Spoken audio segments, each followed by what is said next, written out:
Graça e paz, amadas irmãs, graças e paz àqueles que estão em casa, aquelas nos assistindo, podeis assentar. Uma alegria poder compartilhar uma porção da palavra de Deus com vocês essa tarde. E o Senhor me deu uma palavra que está em Lucas 5, que fala, preparadas para recomeçar. Glória a Deus.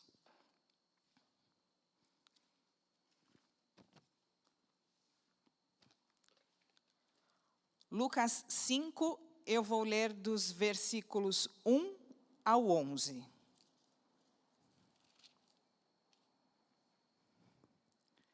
Fala, a pesca maravilhosa. Aconteceu que, ao apertá-lo a multidão para ouvir a palavra de Deus, estava ele junto ao lago de Genezaré.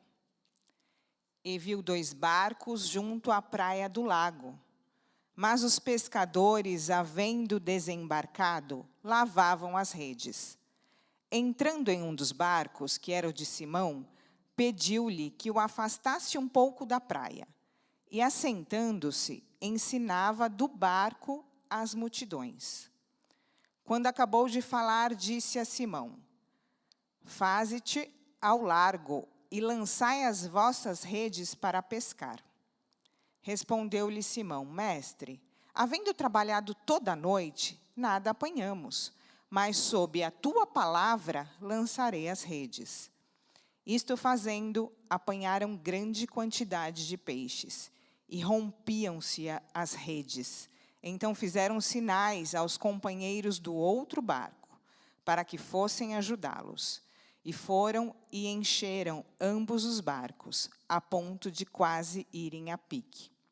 Vendo isto, Simão Pedro prostrou-se aos pés de Jesus, dizendo, Senhor, retira-te de mim, porque sou pecador. Pois à vista da pesca que fizeram, a admiração se apoderou dele e de todos os seus companheiros, bem como de Tiago e João, filhos de Zebedeu, que eram seus sócios. Disse Jesus a Simão, não temas, doravante será pescador de homens. E arrastando ele os barcos sobre a praia, deixando tudo, o seguiram. Amém? Então, conta a história de uma pescaria. E nessa pescaria está Pedro, Tiago, João e André. Apenas por serem pescadores, a gente já pode qualificar ele com algumas características. Eram homens corajosos, eram homens ousados, pacientes, persistentes e determinados. Aqui a gente não fala de uma pescaria de anzol. Aqui a gente fala de uma pescaria de alto mar. Era essa pescaria que eles estavam habituados. Sabiam trabalhar em equipe e também eram especialistas, profissionais naquilo que faziam. E experientes. Mas o versículo 5... fala que mesmo eles tendo todos esses atributos, todas essas qualidades, eles fracassaram naquilo que se propuseram. Fala assim, respondeu-lhe Simão, mestre, havendo trabalhado toda a noite, nada apanhamos. Engraçado que depois de terem sofrido essa frustração, eles poderiam simplesmente recolher as suas redes e guardá-las num depósito. Quando a gente fala recolher rede, a gente fala sobre pegar o talento que o Senhor nos deu e guardar, deixar de lado. Senhor, eu tentei até a exaustão, mas foi frustrante. Eu não consegui nada. Eu tentei com todas as minhas forças, mas não deu. Mas a Bíblia fala que eles não recolheram as redes, mas que eles lavaram as redes. Sabe o que isso significa? É que mesmo em meio a frustrações, ao desânimo, ao cansaço, a gente precisa estar preparada para recomeçar. Então, a gente precisa pegar aquela rede, aquele talento que o Senhor nos deu, tirar o resto de peixes mortos que certamente estavam lá, tirar os detritos, tirar aquelas folhas que já estavam deixando a rede suja e se prepararem para recomeçar. Porque quem tem Jesus tem que sempre estar preparado para o recomeço. Eles estavam cansados, mas preparados para o recomeço. No verso 2 fala assim: e viu, que Jesus viu, 2 barcos junto à praia do lago. Mas os pescadores, havendo desembarcado, lavavam as redes. Engraçado que Jesus está cuidando daquela multidão, e o verso 1 fala que aquela multidão começa a apertar ele. Então, ele procura um lugar para se assentar. E ele está cuidando da multidão, mas ele não perdeu de vista que os pescadores estavam passando por um problema. Jesus cuida do irmão do nosso lado, mas ele não perde de vista o nosso problema. Jesus cuida do povo, ele cuida da igreja, mas ele não perde de vista o problema que você está passando e eu estou passando. Ele cuida de tudo, porque ele tem o controle de todas as coisas. E no verso 3 fala assim: e entrando em um dos barcos, que era o de Simão, pediu-lhe que o afastasse um pouco da praia.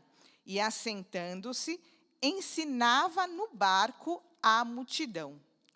Mesmo cansado, mesmo já sobrecarregado, mesmo já Simão, já tão exausto, ele continua servindo a Cristo. E é isso que o Espírito Santo fala hoje aos nossos corações. Você está cansada? Seus pés estão machucados? Suas mãos estão quase largando a mão dele? Continue servindo a Cristo. Porque foi Ele que te comissionou, foi Ele que te chamou. Então, mesmo cansado, Pedro serve a Cristo. O que ele não sabia é que agora quem iria servi-lo era o Mestre. Que Jesus chega para nos servir. Que quando a gente espera por Ele, Ele entra no nosso barco e toma o controle. O que ele não sabia é que o Mestre agora iria para ele, e iria com ele para o mar. Mesmo cansado, não pare de servir. Não é você que é responsável pelo resultado.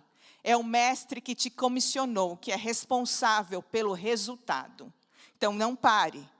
Está cansada? Pare para ouvir Jesus. Olha o que diz Filipenses 4 e 6.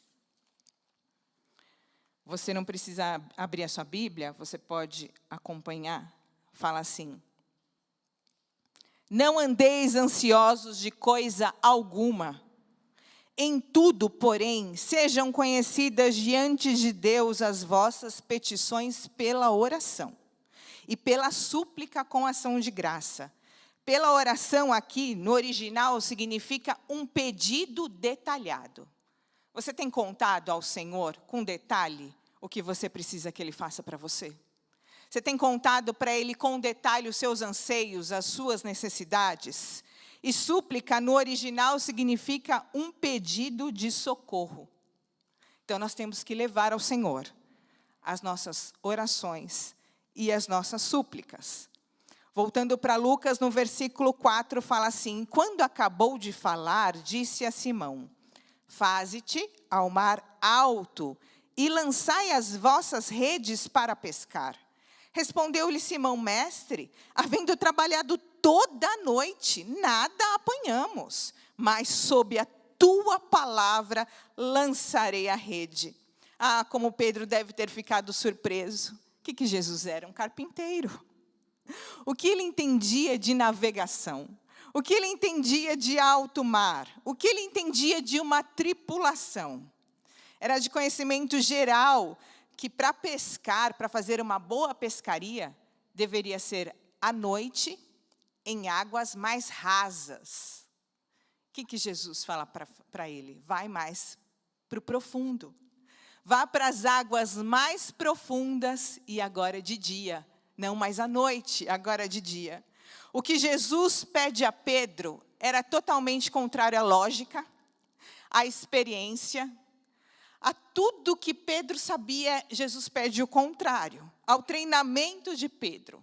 Mas Pedro decidiu obedecer e confiar. Quando o Senhor nos pede algo que é contrário à nossa lógica, que é contrário àquilo que nós achamos que é certo, que é contrário àquela nossa experiência, nós precisamos obedecer e confiar. sem questionar, porque Ele sabe aonde nós vamos chegar. Glória a Deus. Lucas 5:5 fala, mas porque mandas, em outras versões. É porque Ele mandou, lançarei a rede. É pela palavra do mestre que a gente lança a rede. E mestre aqui significa aquele que é revestido de toda autoridade. Esse é o nosso mestre. Aquele que é revestido de toda autoridade, mesmo sem entender. Pedro se sujeitou à autoridade do mestre. Mesmo tendo experimentado o gosto do fracasso. Todos nós já experimentamos esse gosto do fracasso. Como ele é difícil. Como ele desnorteia. Como ele traz frustração. Como ele tira a perspectiva e a esperança. Mas se nós temos enfrentado o gosto do fracasso, na nossa família, nos nossos relacionamentos, no nosso casamento, no nosso trabalho, na nossa saúde, é hora de clamar a Deus para que Ele entre no nosso barco e conduza a embarcação. Fracasso dói. Mas Jesus fala para Pedro, Pedro, vá para águas mais profundas e lance novamente a rede. E quantas vezes nós respondemos como Pedro, mas Jesus, o senhor não está entendendo, eu tentei a noite toda. Não foi 1 hora, não foram 2, foi a noite toda. E Jesus responde para Pedro, mas Pedro, agora eu estou no barco. É isso que o Senhor fala para nós. Eu estou no barco. Eu chego para mudar situações. Eu chego para fazer reviravolta, porque a palavra de Deus diz que na presença do Senhor até a tristeza salta de alegria. Glória a Deus. O ano passado, eu numa consulta de rotina, foram encontrados microcalcificações na minha mama. E eu me lembro muito bem da médica, quando ela puxa o meu histórico familiar, e ela fala para mim, Renata, sua avó materna, câncer de mama. Sua mãe, câncer de mama. Sua tia, agora câncer de mama. Vai ser muito difícil você fugir desse diagnóstico. Eu saí daquele consultório, falei, Senhor, me socorre. O Senhor me deu uma filha para criar.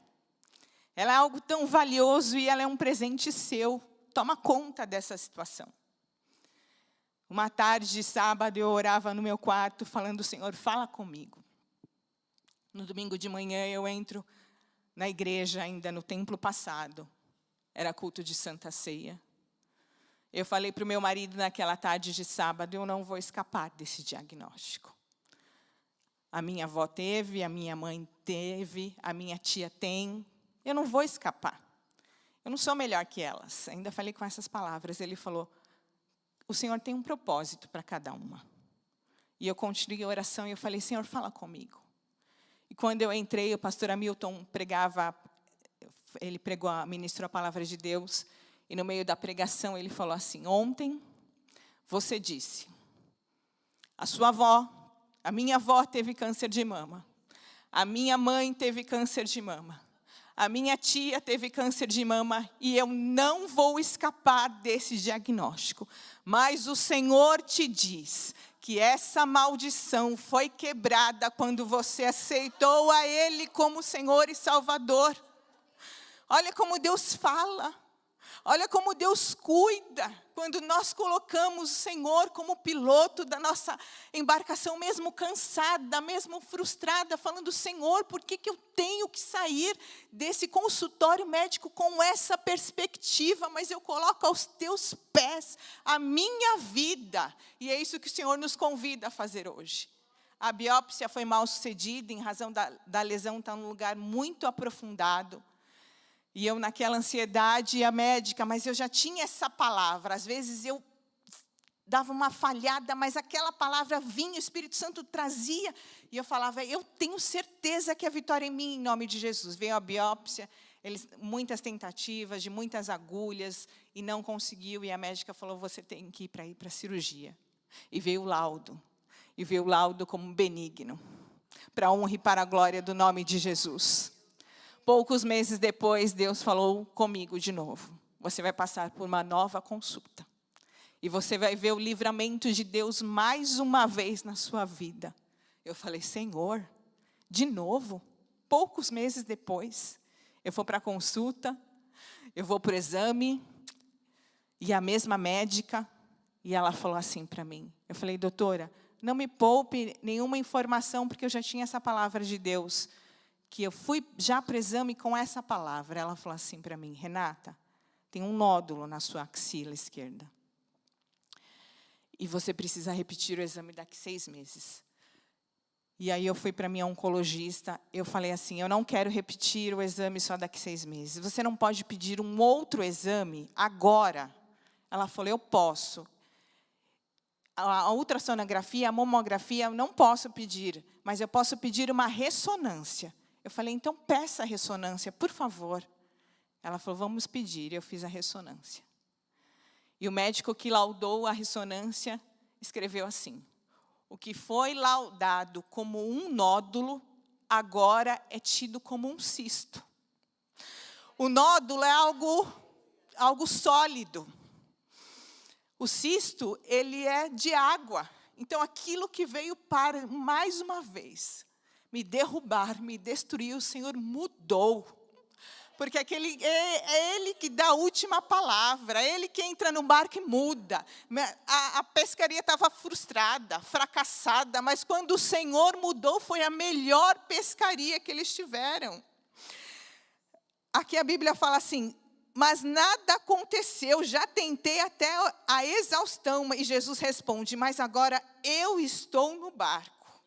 E eles obedeceram à voz do mestre. E no verso 6 fala, fazendo isto, apanharam grande quantidade de peixes.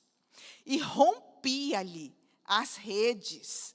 Porque quando o Senhor dá a bênção, trazer a bênção, e hoje Ele está trazendo bênção para nós. Porque a gente não vem à casa do Senhor por coincidência, é Ele que nos traz. É Ele que prepara a palavra, o culto, e Ele que é o dono da bênção. Rompiam-lhe as redes. E no verso 7 fala assim, então fizeram sinais aos companheiros, me ajudem, e foram e encheram ambos os barcos, a ponto de quase irem a pique.